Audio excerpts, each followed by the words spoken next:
I want to divert your attention towards something that actually like popped up on my radar, and I got a chance to listen to it. I got a chance to really listen to it recently, and it kind of hit me a little left. And I'm going to give you guys a little bit of a music lesson, if that's okay with y'all. So, I grew up listening to a lot of Madlib, Flying Lotus, and Jay Dilla. Now, you can branch out whatever those names are from that early 2000s, mid 2010s period of beat making. Anybody remember that good era of producing beats? I was probably one of the biggest nerds when it came to just producer, what are they making? When did they make it? How long ago did they make it? And what did they do to make this track, right? And so I remember there was a record years ago, and I could never put like two and two together in the beginning, but I began to find out some of the origins of Madlib and Jay Dilla's sample choices. And it led me down this crazy rabbit hole. And I'm gonna show you something. The name that comes to my mind when I think about Madlib and his crazy beat tapes that did get leaked on the internet at one point. They were torrented, by the way. It was crazy. Like, it was torrents, and like Mad Dilla beat tapes and Madlib beat tapes. I hope there's like a conversation about this one day with like Dilla and Madlib and their beat CDs that got leaked. Those same beat CDs are what like Freddie Gibbs is rapping over, right? And so I got a chance to just kind of do some searching, and I came across this group, and there's this joint called Yellow Magic Orchestra. If you've never heard of Yellow Magic Orchestra, you are gonna be in for a good treat today. So let me see if this is the one. Let me see if this is it. I wonder if this is the track. I think this might be it. Oh, this is it. This is it. All right. So the joint that I have right here is Yellow Magic Orchestra, and the name of this record is called Computer Game / Firecracker. And I was very smitten when I first heard this. If you've never heard this before, you're going to be in for a good treat. So check this out. This is from, I want to say mid to late 70s.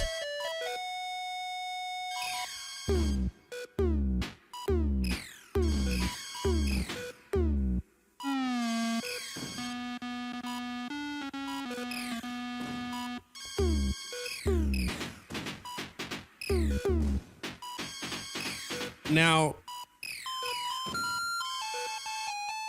what's so insane is all of the sounds that you're hearing, they basically and you're hearing in Rare Species, you ain't even hear the gist of it yet. It's gonna get crazier.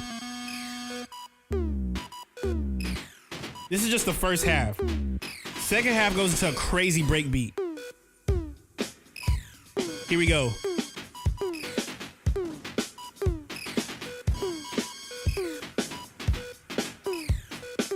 Check this out.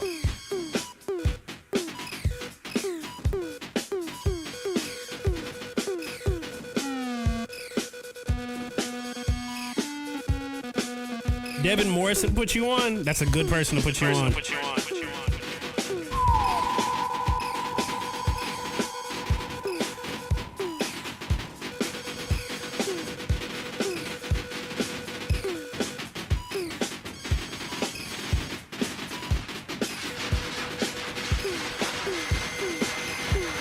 First off, they must have been losing it doing this in the studio.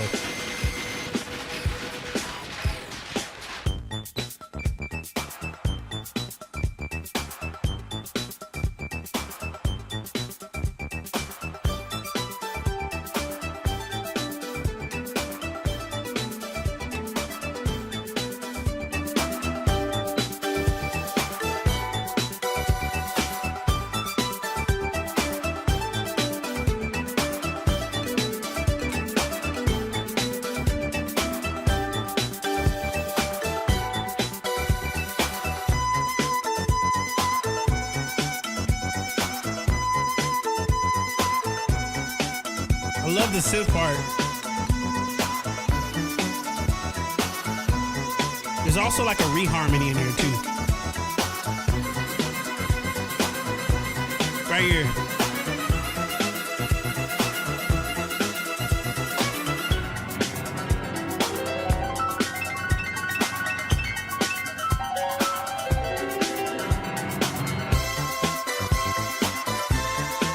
Now what's funny is this.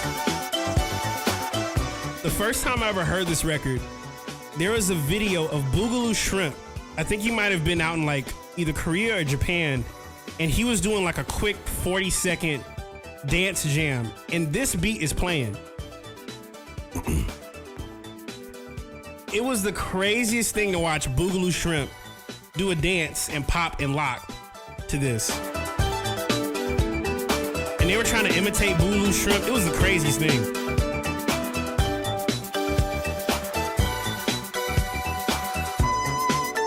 So check this out. The song Firecracker was released as a single in Japan in 1978, in the United States and United Kingdom in 1979, becoming a major R&B hit in the United States. Whoa! The same year, the song was released as the computer game single, which combined the computer game and Firecracker tracks together. The computer game single was even a greater international success, selling over 400,000 copies in the United States, entering the top 20 of the UK singles charts. The single was also released across Europe that same year. Now, why am I talking about them? Let's start there. Why am I talking about Yellow Magic Orchestra? Well, I did not know the influence that is just within the name Yellow Magic Orchestra. There actually was at one point just a Yellow Magic band. And that's even crazier. I feel like that doesn't get as much love either. So let me show y'all Yellow Magic Band. Okay? Yellow Magic Band is just as crazy. Not Yellow Magic Orchestra. The main lead, I'm trying to think of his name. It was built around one of these guys. Let me go to the members right here. Let me show you. Here, this is him. I don't even want to mispronounce his name, but this is the gentleman right here. This is him. Hosono. I'm gonna put in his name, and you're gonna see what I mean. I heard this and I about lost it, bro. The name of the joint that I'm thinking of is called Femme Fatale. This, bro, watch this. This is before Yellow Magic Orchestra came out. Just check this out. This right here. Only here exclusive on Makers FM.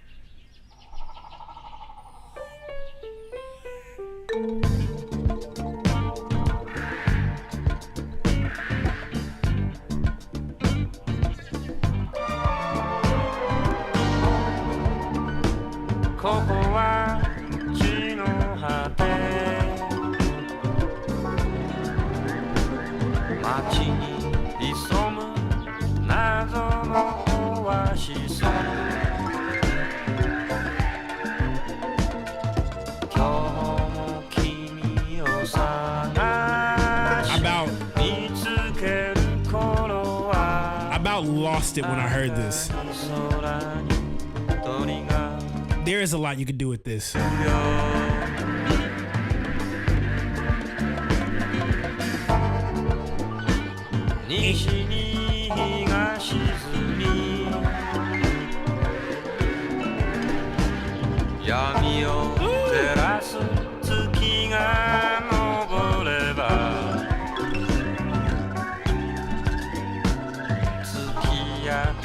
So check this out, right? I was going deep within understanding who the heck are these guys individually. Individually. Welcome to the club.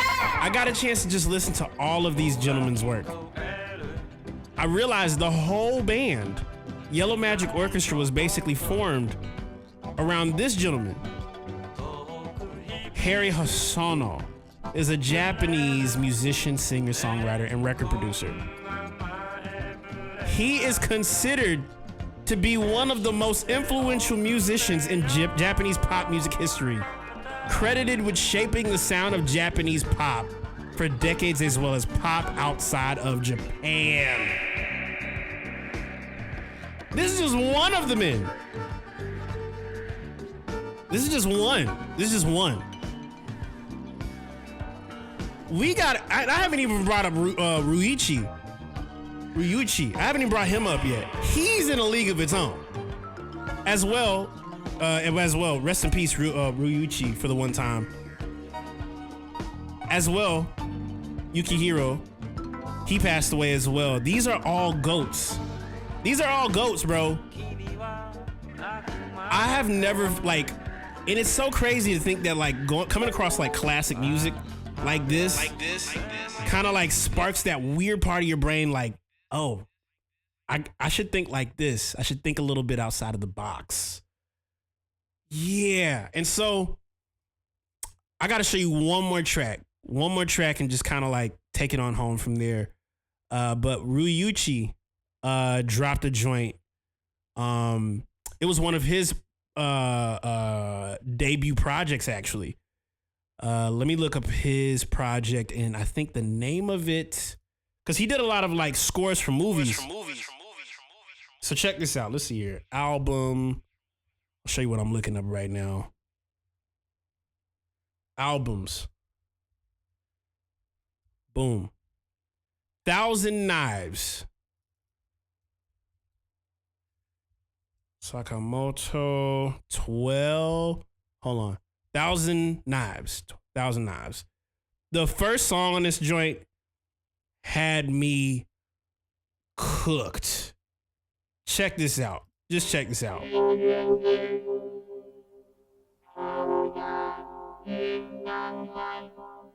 They were just ahead of their time. They just were.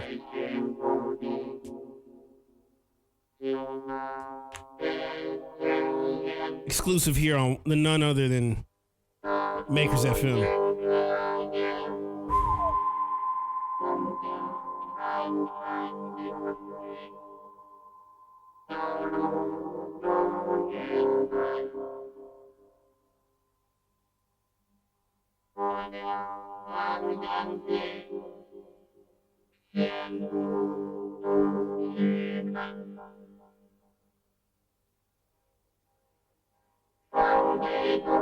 It just gets sweeter. Watch. Also, real quick, this is also a very good question to have. Jared Collections says, you got any tips? You got any tips for getting music into film, more so on the ambient side of music? I would specifically tell you, find who has your favorite films on the ambient side of music and look up who is behind the direction of it. All companies, all agencies, all of them are usually contracted by whoever is funding the film to put music in the film. So I would go down that rabbit hole. The IMDb credits of who is the musical director behind movies, TV shows, films, movies. I would write down every single one of your favorite films that had the best music in it that connects with you and see who the director is. You might be surprised that most of those individuals might be the same person. Hope that makes sense. But this is Ryuichi Sakamoto. This is like late 70s. It's about to get crazy, yeah.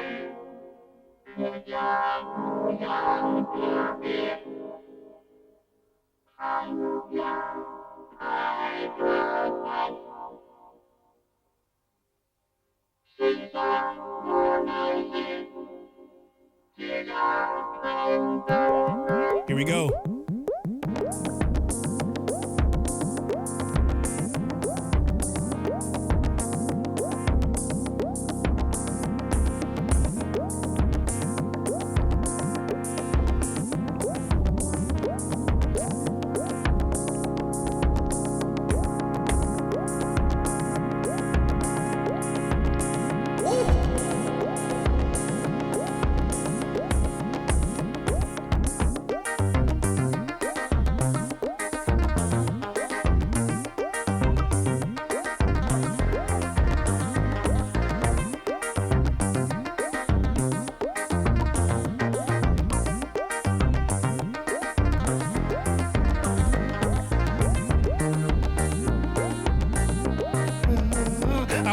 breakdown.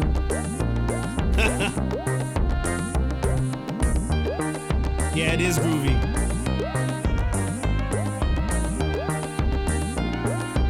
It's so funny because when I think about this record, I think about Flying Lotus's new project, Big Mama, and this is literally the same vein. It's the same vein. Yes. So when I listen to this and realize like, oh my gosh, he's the guy, he's a part of the origination of that. I was like, yo, this is ridiculous. Ridiculous. Yellow Magic Orchestra probably by far might be one of the best bands ever.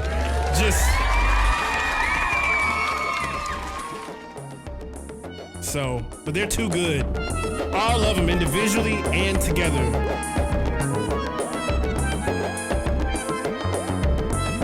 I'll play a little more until it goes back out.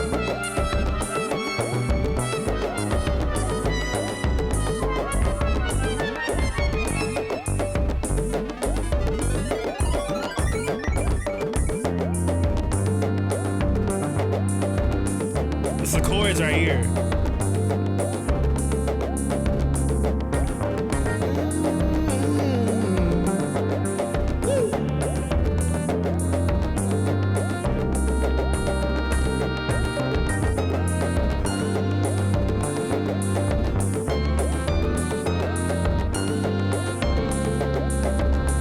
One more chord change.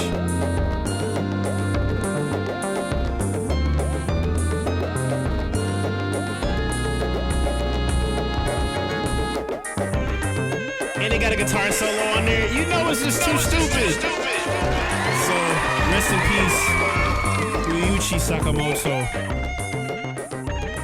Absolutely. And it's so, just to let you know, I've been on that kind of tip. I've been on that kind of wave lately. I'm just listening to different stuff. And so, as the stream goes on and as the weeks go on, I'm just going to start telling y'all about what I'm into right now. And every single week is going to be a little bit different. I might be listening to something completely different next week.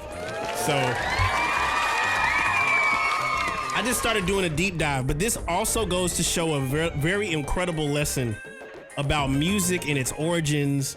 You never know what it is that you're into until you look up where it comes from. And you start to find that certain names are associated to literally everything. Think about it like this, right? I'll mess your brain up real quick. Think about every possible sample that you've ever used in your life. If you make beats, if you write, if you think about every possible sample you've ever used, have you ever by any chance just look up who made it? Just who made this sample? Might be a totally different artist, but the drummers might be the same. It might be a similar experience. It might be this person. They all are correlated to some degree. Your taste and the names behind those tastes, they will open you up to a world you did not know existed. And I am glad I came across this one. Okay, so that's my 2 cents. That's just kind of what I'm into. I'm excited about it. I'm like, let me go ahead and cook up. And literally the first thing I cooked up after listening to Ryuichi all weekend was this beat right here. This beat right here. I literally made this after listening to him. This was inspired by him. I started thinking about all the synthesizers I got.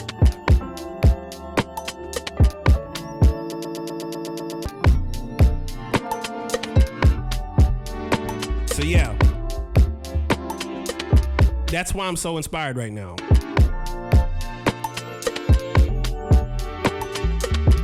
So yeah, outside of that, any questions?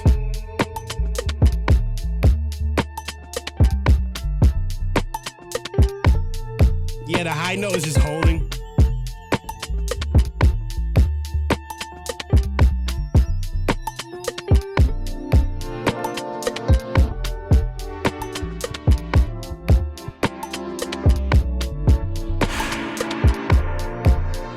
Yeah, so that's basically it. That's basically it.